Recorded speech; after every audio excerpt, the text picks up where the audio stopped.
Okay, let's unpack this. Sometimes the news hits differently, doesn't it? It really does. Especially when it involves a creative force, someone who brings joy to so many. Today, we're taking a deep dive into the recent, really unexpected passing of comedian Reggie Carroll, Yeah, a really tragic story. a beloved stand-up comedian, just gone too soon under these awful circumstances. And the news, well, it's sent a huge ripple through the comedy community and beyond, really.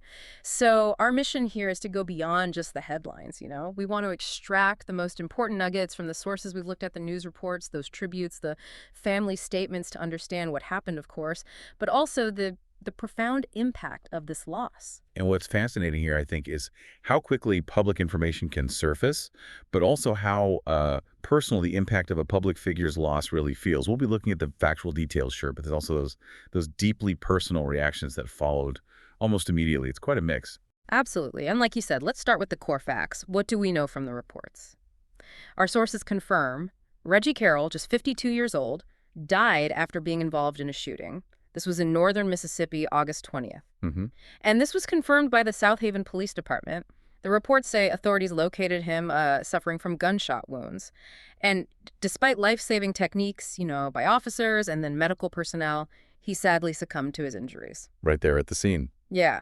And the South Haven Police Department, they issued a public statement on August 23rd confirming his death. Yeah, and if we look at that bigger picture, the police actually made progress pretty quickly. Now, the investigation is definitely ongoing, but authorities seem to believe it was an isolated shooting, not random, perhaps. Okay, that's significant. And critically, one male suspect is already in custody, charged with the murder of Reginald Carroll, which, raises a question for you listening. Mhm. How often do we actually see such a swift public update, an arrest even, in cases like this? That's a good point. It felt fast. It did. And the police also made a point to thank the community for their patience during, what was clearly a very sensitive time. Right, right. That swiftness is noticeable. But shifting gears a bit, what about Reggie himself? For people who maybe knew his work, Reggie Carroll he was widely known as a touring stand-up comedian, performed all over the country. A real road comic, that's a tough gig. Totally. He was based in Maryland, a resident there, and apparently a real fixture in that scene. Mm-hmm. A local legend, maybe? Seems like it.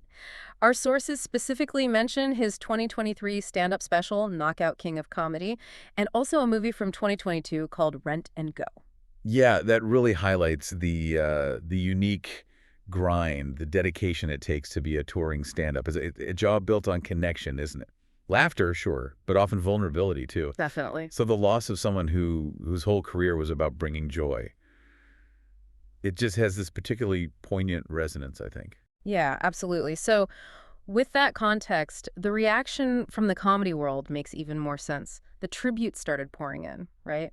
This is where it gets, really moving, actually. Club Mobtown Comedy, for example, they posted on Instagram on August 23rd. Right, that Maryland connection. Exactly. They said, "Rest in power at comedian Reggie Carroll," and called him one of the OGs who supported us early on. They talked about how saddened the Mobtown family and the whole Baltimore comedy community were, calling him one of our city's great talents. Wow, one of the OGs. That says a lot about his standing there. It really does.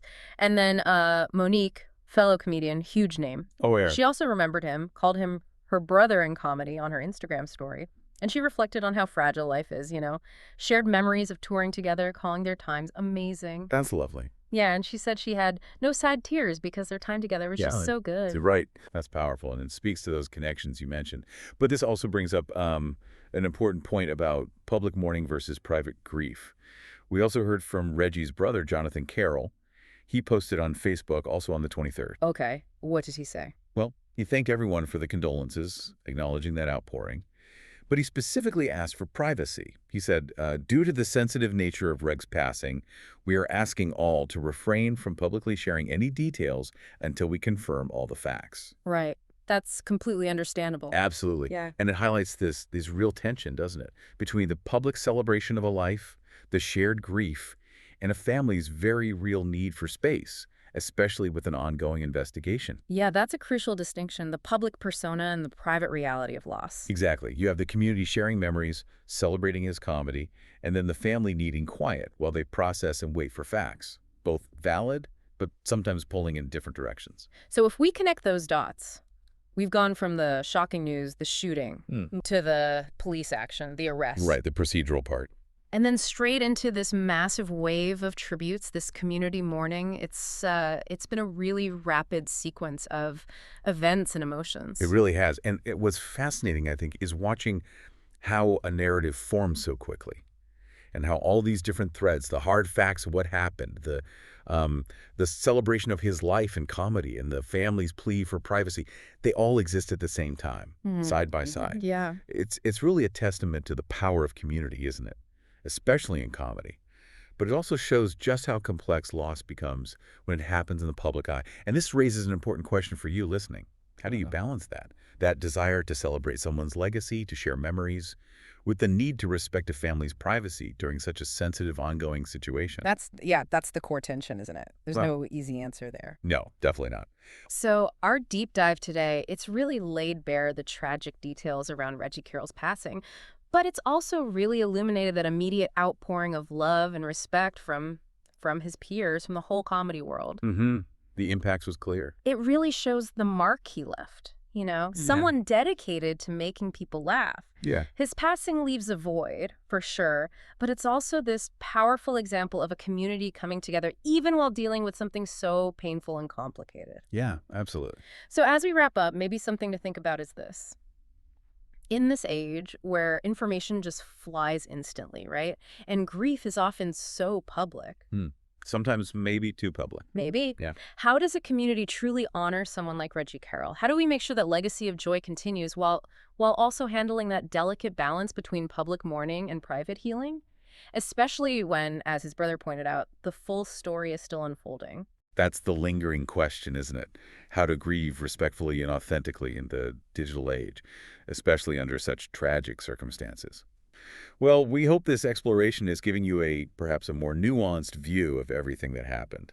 Help piece together the different perspectives. Yeah. There's always more to understand in these situations, but considering these different angles, the facts, the feelings, the family's needs, it definitely enriches our understanding. Absolutely. A complex story and a sad one, but important to understand.